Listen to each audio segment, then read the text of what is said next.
இந்த வயசுல லவ் பண்ணாத. ஏன் தெரியுமா? அது ஒரு நாசமா போற ஒரு வழி. அனுபவத்துல சொல்றேன். இந்த பக்கம் யாருன்னு சொல்ல மாட்டேன். ஒருத்தன் கை தட்டல, இந்த விரல்ல இருக்கிற நகத்தை அவன் மனசுல ஓடுற மைண்ட் வாய்ஸ் என்ன தெரியுமா? பின்ன எந்த வயசுல அப்படி ஓடுது அவன் வாய்ஸ்ல, அவன் மனசுல ஓடுதாராப்பா? இல்ல, நான் அவனையா கேட்டேன்? அவன் இல்லைன்னு தலையாட்டுறான். அப்ப அவன் தான். நான் என் கிளாஸ்ல வந்து பிஏ பேசிக் தமிழ் எடுப்பேன். அப்ப யாருக்குமே தமிழ் தெரியாத பிள்ளைகளுக்கு பேசிக் தமிழ் எடுப்பேன். யாருக்கெல்லாம் தமிழ் தெரியாதுன்னு சொன்னா 2 கை தூக்கும். உட்கார சொல்லுவேன். பேசுறது கேக்குது, புரியுது இல்ல? அப்ப உனக்கு தமிழ் தெரியுதுன்னு அர்த்தம். உட்கார். புரியுதா? உருப்படவே விடாது நம்மள. இன்னொரு ரகசியத்தை சொல்லட்டுமா? இப்ப வெளிப்படையா சொல்ல, எனக்கு என்ன, பெறுவதற்கும் இழப்பதற்கும் எனக்கு உங்களிடத்தில் ஒன்றும் கிடையாது. மனசால பேரன்போடு சொல்றேன். உன் வாழ்க்கையின் சார், நான் பேசும்போது நீங்க பேசாதீங்க சார். நீ கவனி, என்ன கவனி. இந்த இந்த நம்ம பேசிட்டு போற அந்த ஒரு 10-15 நிமிஷம் நீ மட்டும் வாய் மூடிக்கிட்டு, மத்தவங்க பேசினா பேசிட்டோம், நீ மட்டும் வாய் திறக்காது. அடுத்தவங்களை டிஸ்ட்ராக்ட் பண்ணாது. ரொம்ப நுட்பமான இன்னொரு பேருண்மையை, பெரிய வரத்தை, நீ சாபத்திலிருந்து தப்பித்துக் கொள்வதற்கான மிகப்பெரிய வரத்தை சொல்கிறேன். உன் வாழ்க்கை துணை இந்த வளாகத்தில் இல்லை. அதை இங்க தேடாத. சரியா? ரொம்ப முக்கியமான விஷயம். நான் பேசிட்டு இருக்கிறதெல்லாம் சும்மா கை தட்டிட்டு போறது இல்ல. கூர்ந்து கேட்டுக்கோ. வரும். Dare to say no. என்ன காரணம் தெரியுமா? இன்னொரு விஷயம் சொல்றேன். லவ் பண்ணலனாலும் நாசமா போவாங்க அவங்க, அது வேற விஷயம். இன்னொன்னு அதை விட நாசமா போற ஒரு மேட்டர் இருக்குது. என்னன்னா, லவ் பண்றவ பக்கத்துல உட்கார்றது. ஐய, அது நம்மள உருப்படவே விடாது சார். அதுல என்ன தெரியுமா எனக்கு பிரச்சனை? என்ன தெரியுமா? காலையில இருந்து சாயந்தரம் வரைக்கும் ஒரே ஆளை பத்தி ஒரே மேட்டரை சொல்லிக்கிட்டே இருக்கும். அது சம்பவமும் மாறாது. கை தட்டுறதெல்லாம் பாதிக்கப்பட்டதுங்க. ஒரே சம்பவம். அதுக்கா வந்தோம்? +2 பாஸ் பண்ணி, அது வேற. அந்த +2 பாஸ் பண்ணது இருக்குது. கடவுளே, 10th பாஸ் பண்ணும் போது என்ன சொல்லிச்சிங்க அம்மா அப்பா டீச்சருங்கெல்லாம்? இது மட்டும் பாஸ் பண்ணிடு, வாழ்க்கையில பட்டொலி வீசி பறக்கலாம். பாஸ் பண்ணமா இல்லையா? +1ல என்ன சொன்னாங்க? +2 அதை மட்டும் பாஸ் பண்ணிடு, வாழ்க்கையில ஜெயிச்சிடலாம். நீங்க வந்து விட்டாங்களா? இப்ப வா, நீ ஜெயிச்சு காட்டு. ஏன் தெரியுமா சொல்றேன்? வாழ்க்கை இன்னும் உனக்கு தொடங்கவே இல்லை. நீ யார் தெரியுமா? நான் சொல்வதை ஆழமாக மனதில் உறுதி வாங்கிக்கொள். நீ துறைமுகத்தில் நின்று கொண்டிருக்கும் கட்டப்படும் கப்பல். இங்கேதான் கட்டுமான பணி நடக்கிறது. இந்த கட்டுமான பணி நடந்துருச்சுன்னு வச்சுக்க, 4th இயர்ல உன்னை அப்படி கடல்ல தள்ளி விட்டுருவாங்க. நீ கடல் சந்தித்தாயின்னு வச்சுக்க, அதற்கு பிறகு மறுபடியும் துறைமுகத்தில் கட்டுமான பணிக்காக அனுமதிக்க மாட்டாய். வெறும் ரிப்பேருக்காகத்தான் வந்து சேருவாய். மறுபடியும் உன்னை கட்ட முடியாது. நீ ஆழ்கடலை சந்திக்க வேண்டும், பெரிய பெரிய சூறாவளிகளை சந்திக்க வேண்டும், மிகப்பெரிய சுமைகளை சுமக்க வேண்டும். ஆனால் வாழ்க்கை முழுவதும் நீ நீரிலே மிதந்து அடுத்தவர்களுக்கான அந்த விஷயத்தில் தன் பயணத்தை தொடர்ந்து கொண்டே இருக்க வேண்டும் என்றால் துறைமுகத்தில் உறுதியாக கட்டப்பட வேண்டும். இங்கே கிடைக்கின்ற எந்த உதவியும் உனக்கு ஆழ்கடலில் கிடைக்காது. வெளியில் இருக்கின்றவர்கள், நான் ஒரு 10 விதி எழுதிட்டு வந்திருக்கிறேன் உனக்காக, உன்கிட்ட சொல்லிடணும்ட்டு.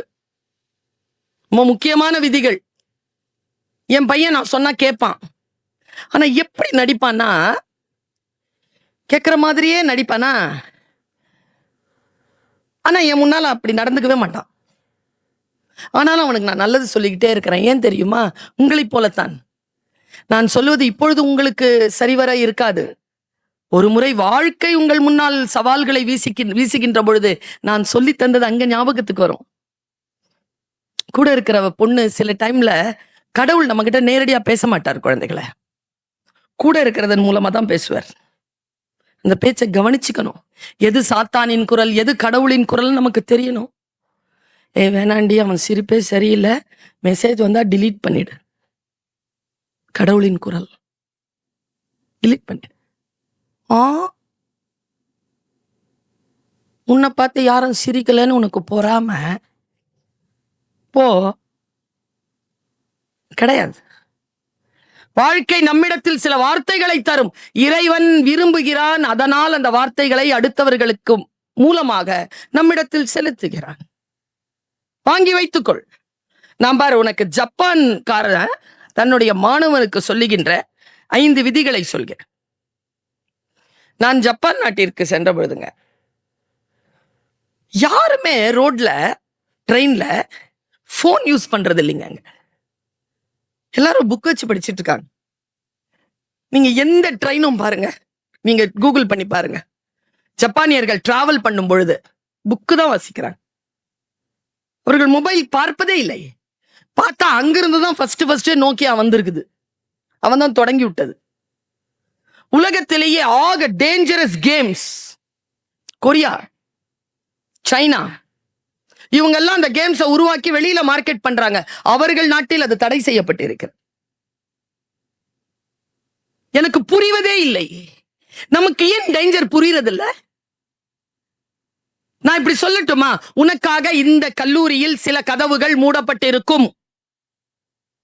ஒழுக்கம்ங்கிற பேர்ல இவங்க சில கதவுகளை மூடி வைப்பார்கள். அந்த கதவை மட்டும் திறந்து உள்ள போயிடலான்னு நினைக்காத. அது உன் சுதந்திரம் இருக்கும் கதவு அல்ல. உள்ளே திறந்து போனால் நீ அடிமைப்பட்டு விடுவாய் என்பதற்காக அதை நாங்கள் மூடி வைத்திருக்கிறோம்.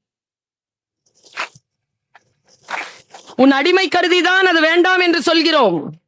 எது அடிமைத்தனம்னு சொல்லட்டுமா? எது அடிமைத்தனம்னு சொல்றேன் குழந்தைகளை, மனசால சொல்லிட்டு போறேன்.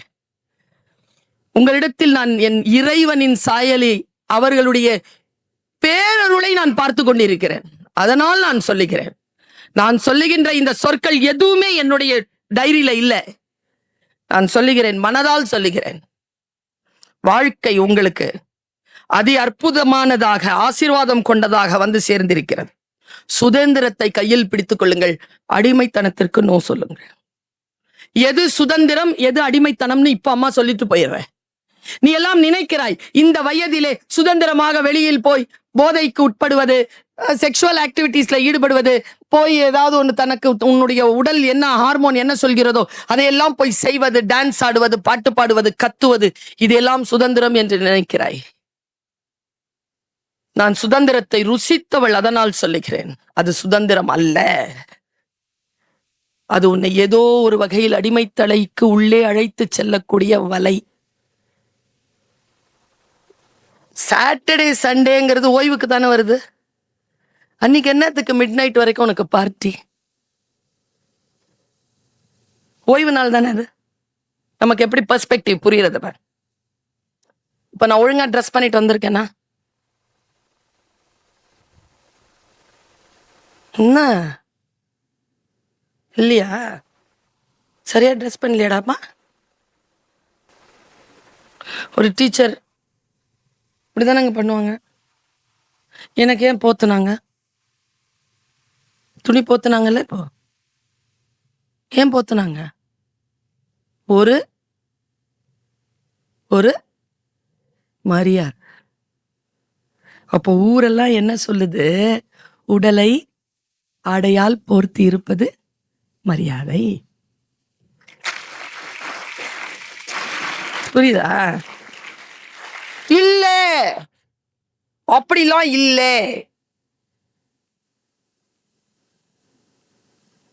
நான் குறைவாதான் ட்ரெஸ் பண்ணிட்டேன். உரிய ஆண்களுக்கு தாங்க, உரிய பெண்கள் குறைவா ட்ரெஸ் பண்ணா வலிக்கும். அதுவே மற்ற பெண்கள் ஒண்ணுமே இல்லாம வந்தாலே ஜாலியா தான் இருப்பாங்க.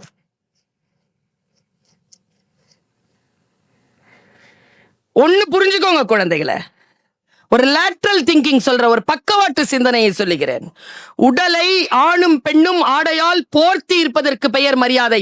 அதை அவிழ்க்க சொல்லுவது அடிமைத்தனம். நம்மை அடிமை செய்வதற்காக அவிழ்க்க சொல்லுகிறார்கள். ஆனால் அதையே சுதந்திரம் என்கின்ற பெயரால் அவிழ்க்க சொல்கிறார்கள். கல்வி கற்றதற்கு பின்னால் புரிகிறது எனக்கு இந்த சூழ்ச்சி. மேல்தட்டு படித்து பெரிய ஆட்களா வரக்கூடிய யாரையும் பாருங்க, யாரும் கண்ணியமாகத்தான் ஆடை அணிவார்கள். யாரும் ட்ரெஸ் குறைவா வரவே மாட்டாங்க. என்ன ரகசியம் அது? நீங்க எந்த ஐஏஎஸ் ஆபீசரையும் பார்த்துக்கோங்க, எந்த ஐபிஎஸ் ஆபீசரையும் பார்த்துக்கோங்க, கண்ணிய குறைவா ட்ரெஸ் பண்ணவே மாட்டாங்களே. ஏன்னா அவர்களுக்கு தெரியும். நீங்க எந்த போலீஸ் ஆபீசரையோ அல்லது மந்திரியையோ அல்லது மிகப்பெரிய பொறுப்பில் இருக்கக்கூடிய யாரையும் பாருங்க, தலையை அழகா மடிச்சு கரெக்டா செய்ய வச்சிருப்பாங்க. நல்லா அழகா இருக்கும். இப்படி கொந்தி வச்சிருக்க மாட்டாங்க. அவர்களுக்கு தெரிகிறது எது சுதந்திரம் என்று. சுதந்திரத்தை சுவாசிப்பது என்பது என்னன்றதை சொல்லித்தர, அடிமை தலைக்குள் போறது என்னன்னு சொல்லித்தர.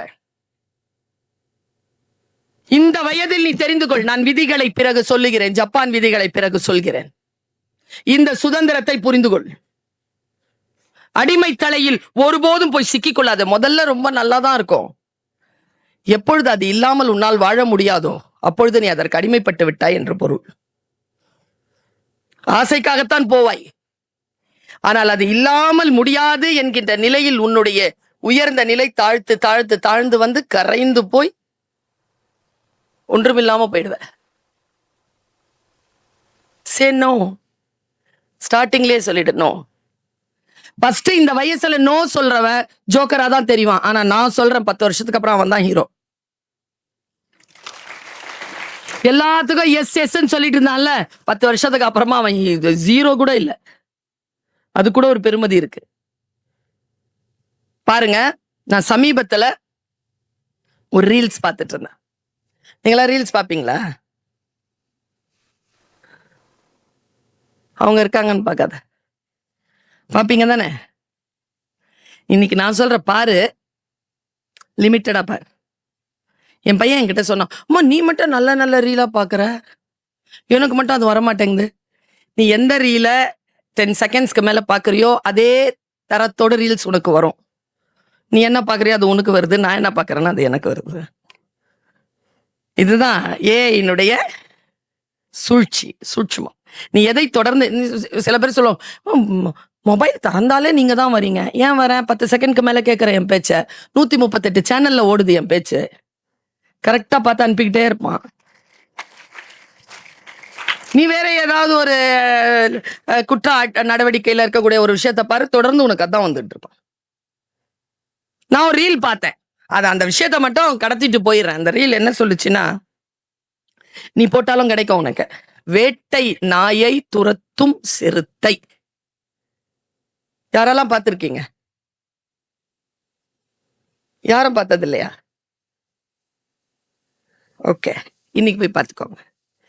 வேட்டை நாயை ஒரு வெள்ளை கலர் குட்டியா வேட்டை நாய் மேடம், சம ஸ்பீட்ல ஓடுது. அந்த வேட்டை நாயை கொண்டு ஒருத்தர் ஒரு காட்டுக்கு வந்திருக்காரு. அவர் ஒரு ரேஞ்சர்.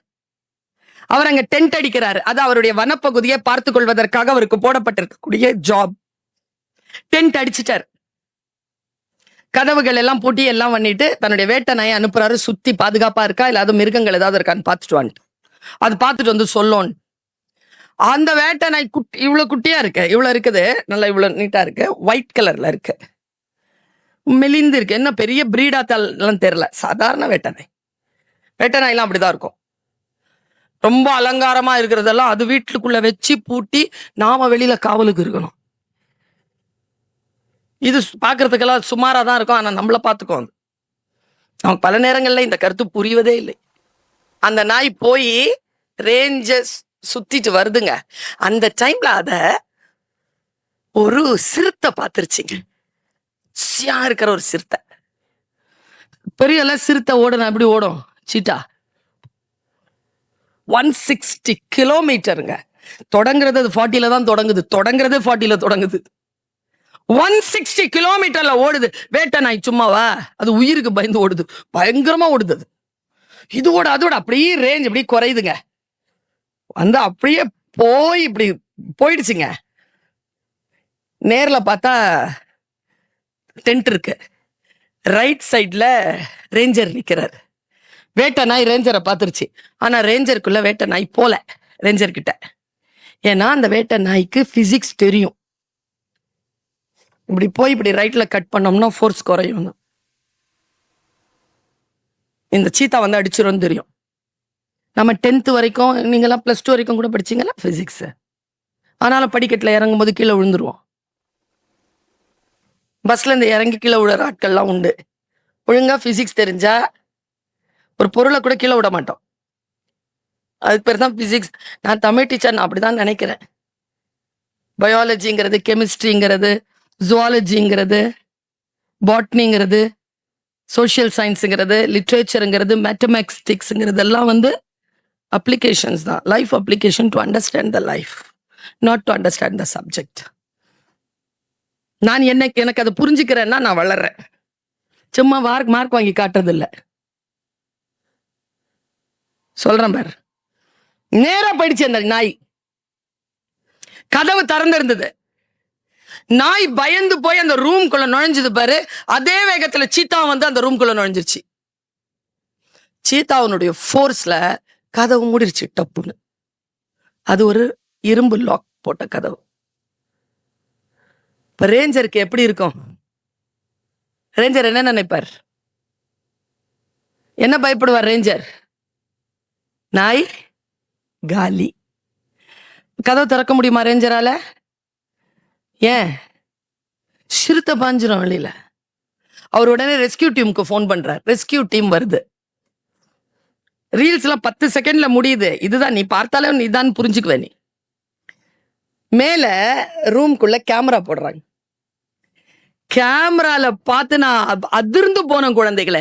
நாம எல்லாம் ஜெனரலைஸ்டா சில ஸ்டேட்மெண்ட் கொடுக்கிறோம்ல, அந்த ஜெனரலைஸ்டு ஸ்டேட்மெண்ட் எல்லாம் பல நேரங்களில் போய்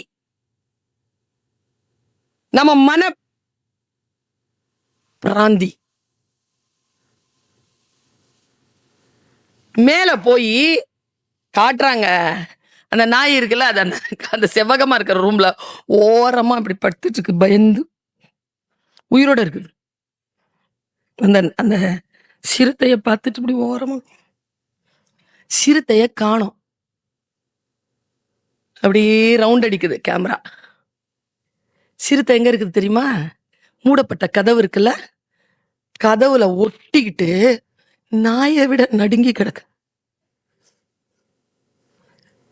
பிடிச்சவன் ஒரு ஸ்டேட்மெண்ட் கொடுத்தான். அதான் உங்க ஃபர்ஸ்ட் இயர்லயே உங்களுக்கு நான் கொடுத்துட்டு போற மெசேஜ். பசிக்காகத்தான் சிறுத்தை வேட்டையாட தொடங்கியது. அதற்கு இதோ பசிக்கான இறை எனக்கு கிடைத்து விட்டது என்று கை அடிக்கின்ற அந்த வினாடியில் அதற்கு தெரிந்து போனது தன் சுதந்திரம் பறிப்போய் விட்டது என்று. அதற்கு இப்பொழுது பசி ஒரு பொருட்டில்லை. அதற்கு அந்த ஆசைப்பட்ட நாய் வேண்டாம். அதற்கு வாழ்க்கையை வாழ்வதற்கான சுதந்திரம் தேவைப்படுகிறது. அதனால் அது சுதந்திரத்தை நோக்கி நடுக்கத்தோடு உட்கார்ந்திருக்கிறது. நாம் பல நேரங்களில் ஆசைக்கு பின்னால் ஓடுகிறோம். ஆனால் எப்பொழுது நம் சுதந்திரம் பறிப்போய் விட்டது என்று நமக்கு புரிகிறதோ அப்பொழுது அந்த ஆசை ஒரு பொருட்டாகவே நமக்கு தெரிவதில்லை. நீ சந்தன மரமாக இருக்கிறாயா? அதை மட்டும் கவனத்தில் வைத்துக்கொள். இந்த வயது சந்தன மரம் தான். நீ அழகா இரு, அழகா இல்லாம போ, ஒல்லியாயிரு, குண்டாயிரு, எப்படி வேணாலும் இரு. இந்த வயது சந்தன மரம். தேடி விஷப்பாம்புகள் வரும், போதையில் வரும், செக்ஸ்ல வரும், எல்லாத்திலும் வரும். பாதிப்படையாமல் இருக்கிறாயா? சந்தன மரம். சந்தன மரம் ரொம்ப உயர்ந்தது. ஆனால் அதை சுற்றி விஷப்பாம்புகள் இருக்கும். இருந்தாலும் சந்தன மரம் உயர்ந்தது. ஏன் தெரியுமா? அந்த விஷப்பாம்புகளின் விஷத்தினால் அந்த சந்தன மரம் பாதிப்படைவதே இல்லை. நீ 1000 விஷக்கருத்துக்கள் வந்து சேரலாம், ஆனால் அதனால் நான் பாதிக்கப்பட்டால் தானே அது எனக்கு. நான் பாதிக்கப்படுவதில்லை. அது சந்தன மரம். சைன் பண்ணலாம் நாளைக்கு, ஹிஸ்டாரிக்கல் எக்ஸிட் அப்படின்னு சைன் பண்ணலாம். உதிர்ந்து விடக்கூடிய மலர்களாக இல்லாமல் பூஜைக்கு செல்ல வேண்டிய மலர்களாக இருக்கலாம். ஃபிலிம் பிடிக்கிற ஆள் வந்தாரு. நான் என்ன சொல்றேன், பிரதம மந்திரி வந்தாலும் அசையாம நீங்க பேச்சாளர்களின் பேச்சை கேட்டுக்கொண்டே இருக்கிறீர்கள் என்றால் நீங்கள் ஒரு நாள் பிரதம மந்திரி போல் உள்ளே நுழைவதற்கான வாய்ப்பு பெறுவீர்கள். That is the secret of ingredients. கவனம். யார் வேண்டுமானாலும் வரட்டும், யார் ஒருவர் தன்னுடைய காரியத்தில் கவனமாக இருக்கிறார்களோ மற்ற எந்த டிஸ்ட்ராக்ஷன்லயும், எல்லாம் அப்சர்வேஷன் பட் நாட் டிஸ்ட்ராக்ஷன்.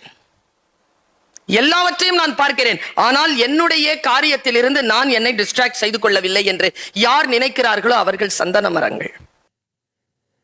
என்னுடைய ஸ்பீச்க்கான ரகசியமே அப்சர்வேஷன் தான், நோ டிஸ்ட்ராக்ஷன் தான். You cannot distract me, you cannot hold me from any observation. இந்த வித்தையை சொல்லிக் கொடுக்கத்தான் வந்திருக்கிறேன். ஃபர்ஸ்ட் இயர்லயே கத்துக்கோ இதை. நீ இன்ஜினியராவோ டாக்டராவோ என்ன வேணாலும் ஆயிக்கோ, ஒரு ஆர்டிஸ்ட் ஆயிக்கோ, ஒரு ப்ரொஃபசர் ஆயிக்கோ, ஒரு போலீஸ் ஆஃபீஸர் ஆயிக்கோ, ஒரு ஐபிஎஸ் ஆஃபீஸரோ இல்ல மந்திரியோ, எது வேணாலும் ஆயிக்கோ. பேசிக் இன்கிரீடியன்ஸ் ஒன்னு இருக்கு, அந்த பேசிக் இன்கிரீடியன்ஸை உனக்கு சொல்லி கொடுத்துட்டு போறேன்.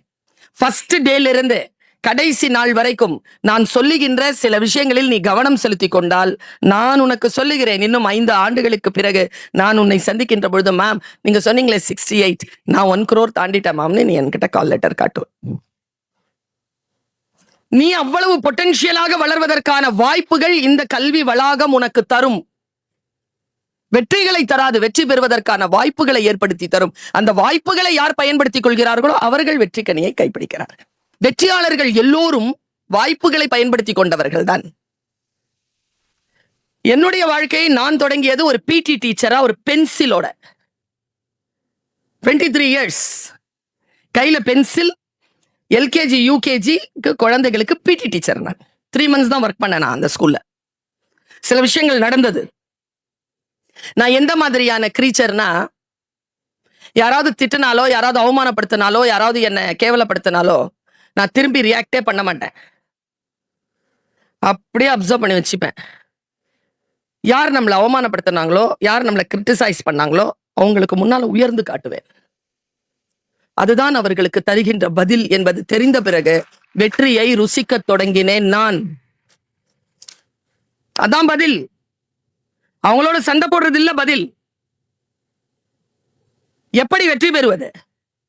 ஒரு பிடி டீச்சரா போற நான், என்ன ஃபர்ஸ்ட் டே எனக்கு கிளாஸ்ல ஸ்டாஃப் ரூம்ல சீட் கொடுக்கல மேடம். கிரவுண்ட்ல ஸ்டூல் போட்டு இருக்காங்க, கிரவுண்ட்ல தான் உட்காரணும். வெயில் அடிக்குது கிரவுண்ட்ல. டிஃபன் பாக்ஸ் எல்லாம் வச்சுக்கிட்டு சைன் பண்ணிட்டு வந்து கிரவுண்ட்ல உட்காரணும். ஏதாவது நிழல் வேணும்னா ரவுண்ட்ஸ் வரலாம். அப்படி ரவுண்ட்ஸ் வந்துட்டு இருக்கும்போது ஒரு கிளாஸ் ஃப்ரீயா இருக்கு, உள்ள நுழையிறேன்.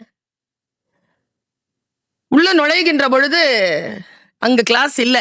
என்ன கிளாஸ்னு கேட்டேன். Thirukkural class, Tamil class. தமிழ் ரொம்ப பிடிக்கும்பா எனக்கு, என் உயிர். தமிழ் மொழி. நான் எம்ஏ படிச்சது லிட்ரேச்சர் கிடையாது, language. MA special Tamil language படிச்சவனா. உள்ள நுழைஞ்சி நான் அந்த பேப்பரை புக்கை வாங்கி பார்க்குறேன். திருவள்ளுவர் ஒழுக்கமுடைமை எத்தனை பாட்டுப்பா நடத்தியிருக்காங்கன்னு கேட்குறேன். அப்போ பிஎட் பண்ணியிருக்கேன் நான். எத்தனை பாட்டுப்பா நடத்தியிருக்காங்க?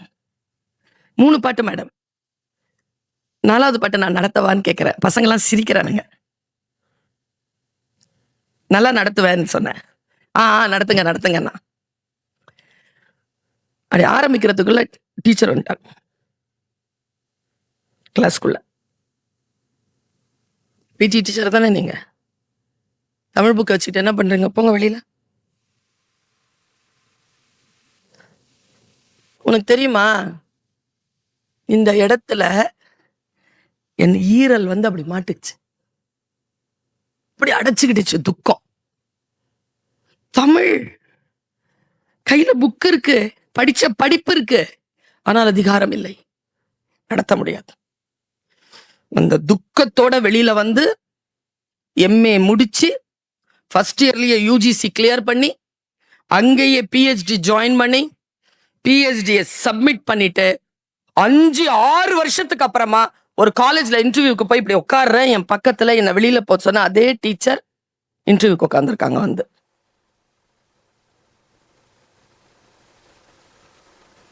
என்னுடைய பிரம்மா லிபி 2 பேருமே செலக்ட் ஆயிட்டோம். காலேஜ்ல எங்க 2 பேருக்குமே கேபின். நானும் உங்களும் பக்கத்துல பக்கத்துல உட்காந்துருக்கோம். ஆனா என்ன ஒரே ஒரு இயற்கை எனக்கு கொடுத்த ஒரு டிக் தெரியுமா? அவங்களுக்கு முன்னால நான் பிஹெச்டி முடிச்சிருந்ததுனால 19 ஆண்டுகள் அவங்களுக்கு முன்னால சீனியரா நான் இருந்தேன். வாழ்க்கை சில நேரங்களில் உங்களுக்கு வாய்ப்பு கொடுக்கும் குழந்தைங்க. அப்போ வெளிப்பட்டுடாதீங்க, டக்குன்னு வெளிப்படாதீங்க. அப்படி தோற்கவே கூடாது. யார் உன்னை அவமானப்படுத்துகிறார்களோ அவர்கள் தலை தாழ்கின்ற அளவிற்கு நீ உயர்ந்து நிற்க வேண்டும் என்கின்ற மந்திரத்தை உனக்கு முதல் நாளிலேயே சொல்ல வந்திருக்கிறேன். இன்னைக்கு நீ பிடிச்சுக்கிட்டாதான் you cannot step the river twice. உன் காலை தொடுகிற தண்ணீரை மறுபடியும் ஆற்றிலே உன் கால்கள் சந்திக்க வாய்ப்பே கிடையாது. Life is an one-time opportunity. Grab it. Seize it. அப்படி சீஸ் பண்ணிட்டு நீ என்ன பண்ண போற? உன்னுடைய வாழ்க்கையில் நீ உயர்ந்து நிற்க வேண்டும் என்றால் என்ன செய்வது? பாருங்க, எனக்கு நான் காலேஜ்ல அவங்க பக்கத்துல வந்து உட்காந்துட்டேன். சரி, முடிஞ்சிருச்சா என் லைஃப்? தமிழ், நான் கல்லூரியிலே துறை தலைவர். நான் துறை தலைவரா உட்கார்றேன். ஜூன் 16, ஜூலை 18 எனக்கு அரசாங்கத்திலிருந்து ஒரு ஆணை வருது. ஒரு 3 வருஷம் நீங்க காலேஜ்ல இருந்து உங்களுக்கு பணிவிடுப்பு. நீங்க மதுரையில் இருக்கக்கூடிய உலக தமிழ் சங்கம் என்கின்ற இயக்கத்திற்கு, தமிழ்நாடு அரசின் நிறுவனத்திற்கு துணை தலைவராகவும் இயக்குனராகவும் அரசாங்கம் உங்களை நியமித்திருக்கிறது. நீங்கள் அங்கே சென்று பணிபுரிய வேண்டும் என்று வந்தது. உங்களுக்கு முன்னால நின்றுட்டு இருக்கிற நான் வெறும் என்று சொல்ல மாட்டேன். ஒரு டீச்சரோ ஒரு ப்ரொஃபஸரோ இல்ல, ஒரு நிறுவனத்தின் துணைத் தலைவரும் இயக்குனராகவும் நின்று பேசுகிறேன். பென்சில் இருந்து தொடங்கிய என் லைஃப் இன்னைக்கு கிரீன் பென்ல இருக்கு. நான் இன்னும் 10 வருஷம் இருக்கு மேடம். இன்னும் நிறைய ஒர்க் பண்ணனா இந்த கிரீன் பென்ல இருக்கக்கூடிய கிரீன் இங்கின் அதிகாரம் கூடும். பிசாசுத்தனமா வேலை செய், தேவதையாக எல்லாவற்றையும் அனுபவிக்கலாம். வேலையே செய்யறதில்ல, ஒன்னும் செய்யறதில்ல. பெரிய கனவுகள். ஆசைப்படு, தகுதியை வளர்த்து கொண்டு ஆசைப்படு. ஐடி கார்டு கொடுக்கும் பொழுது பெற்றோர்களை கூப்பிடுங்க, பக்கத்துல உட்கார சொல்லுங்க. அவர்கள் கால் பணிந்து, அவர்கள் இவர்களை முத்தமிட்டு, அவர்கள் கையினால் இவர்கள் இந்த ஐடி கார்டை பெற்றுக்கொள்ளட்டும். கடைசி வரைக்கும் அந்த பாண்டேஜ் இருக்குல்ல, அந்த இமோஷன்ஸ் இருக்குல்ல, உன்னால் நான் இந்த தகுதிக்கான இடத்தை பெற்றிருக்கிறேன் அம்மா அப்பா, நீங்கள் 2 பேரும் உயர்கின்ற அளவிற்கு இந்த சப்ஜெக்டை நான் கிளியர் பண்ணி மந்த்லி இல்லை இயர்லி என்னுடைய வருமானத்தை கூட்டி உங்கள் வாழ்க்கையில் இருக்கக்கூடிய எல்லா வறுமையையும் நான் தீர்ப்பேன் அம்மா என்று சொல்லிவிட்டு அந்த ஐடி கார்டை அவர்கள் பெற்றுக்கொள்ளட்டும். இனிமேல் மாத்தி போடுங்க. இந்த வயதில் ஒரு விஷயத்தை நினைவு வைத்துக் கொள்ளுங்க, சிக்கனமாக இருங்க, சேமிப்புடன் இருங்க. இந்த வயதில் சிக்கனமாகவும் சேமிப்பாகவும் இருந்தால், நான் சொல்வதை, நான் அறம் பேசுபவள், நான் சொல்வதை நீ மனதிலே ஆழமாக கல்வெட்டாக எழுதி வைத்துக்கொள். 17, 18 வயதில் யார் ஒருவர் சிக்கனமாக இருப்பார்களோ வாழ்க்கை முழுவதும் அவர்கள் வசதியுடன் இருப்பார்கள். வாழ்க்கை முழுவதும் வசதி. இது மிகச் சிறிய விஷயம்தான், ஆனால் பெரிய ரகசியம். பெரிய ரகசியம். ரொம்ப நுட்பமான விஷயங்களை உன் வாழ்க்கைக்காக, இண்டிவிஜுவலுக்காக சொல்ல வந்திருக்கேன். இண்டிவிஜுவல் தான், எனக்கு கூட்டம் இல்லை. நான் கூட்டத்திற்கு பேசுபவள் இல்லை, இண்டிவிஜுவலுக்கு பேசுறவ. 2 பேர் தான். அது 4 ஆகும், பின்னால முன்னாலன்னு சேர்ந்து 8 ஆகும். இந்த நம்மளை சுத்தி இருக்கு பேர் ஒரு 8. இப்ப நீ சென்ட்ரல் உட்காந்துருக்கேன்னு வச்சுக்கோ, ரைட்டு லெஃப்ட் முன்னால பின்னால அந்த பக்கம் இந்த பக்கம். இதுதான் நம்ம வாழ்க்கையை சீரழிக்க போறது. எங்கிருந்தும் வராது, கிட்டதான் இருக்கும். அது சொல்லும், அது ஒரு வார்த்தை சொல்லும். இன்னைக்கே நான் சொல்லி கொடுத்துறேன். அது சொல்லுச்சுன்னா, அந்த அம்மா சொல்லுச்சுல முதல்லயே, இதை பாரு அந்த வார்த்தையை சொல்லாதன்னு சொல்லு. எங்க போற அது கேட்கும். அது புளி மூட்டை உட்காந்துட்டு இருக்குல்ல, அது கேட்கும். எங்க போற? அந்த ஆடிட்டோரியம்ல ஏதோ ஒரு ப்ரோக்ராமா, எல்லாரையும் வர சொல்லியிருக்காங்க. எல்லாரையும் தானே சொன்னாங்க, நம்மள சொன்னாங்களா? வா அப்படியே கேண்டீன் போயிட்டு வரலாம். அது நம்மள போக விடாதுங்க. ஏன்னா அதுக்கு கேண்டீன் போகணும். நான் சொல்றேன், நீ கேண்டீன் போய் தொலை, நான் அங்க போறேன். வாழ்க்கையில் வெற்றிகளை தேடி ஓடுகின்ற பொழுது கூட்டு சேர்த்துக் கொள்ளாத. உன் வாழ்க்கை நீ முடிவு செய். ஏன்னா உன் பக்கத்துல இருக்கிறதுக்கு அது கெப்பாசிட்டி இல்லைன்னா நீ அதையும் கூட்டிட்டு ஓட முடியுமா? அவளை நம்பி அந்த காலேஜ்ல சேர்ந்த, அவனை நம்பி அந்த காலேஜ்ல சேர்ந்த குழந்தைகளை முதலிலேயே முடிவு செய்து விடுங்கள். எதற்கு பின்னால் போவது, எதற்கு பின்னால் போனால் எங்கே அடிமையாகும், என்ன காரணத்துக்காகவும் சொல்றேன் குழந்தைகளை, உங்கள் கனவை சுதந்திரமாக வைத்திருங்கள். அதை எட்டுவதற்கான கதவு கல்வி மட்டும்தான். நான் இன்னைக்கு உங்களுக்கு ஒரு டிப்ஸ் கொடுத்துட்டு போறேன். எங்க எல்லா டீச்சர்ஸ்க்கும் ஒரு அனுபவம் உண்டு. உண்மையிலேயே சூப்பர் குழந்தைங்க ஃபைனல் இயர் குழந்தைங்க தான். ஏன் தெரியுமா? அதுங்க first year, second year, third இயர்லாம் அடிபட்டு நொந்து நொம்பலப்பட்டு நிறைய அரியர் வச்சு என்ன பண்றதுன்னு தெரியாம ஃபைனல் இயர்ல வந்து இப்படி நிற்கும்.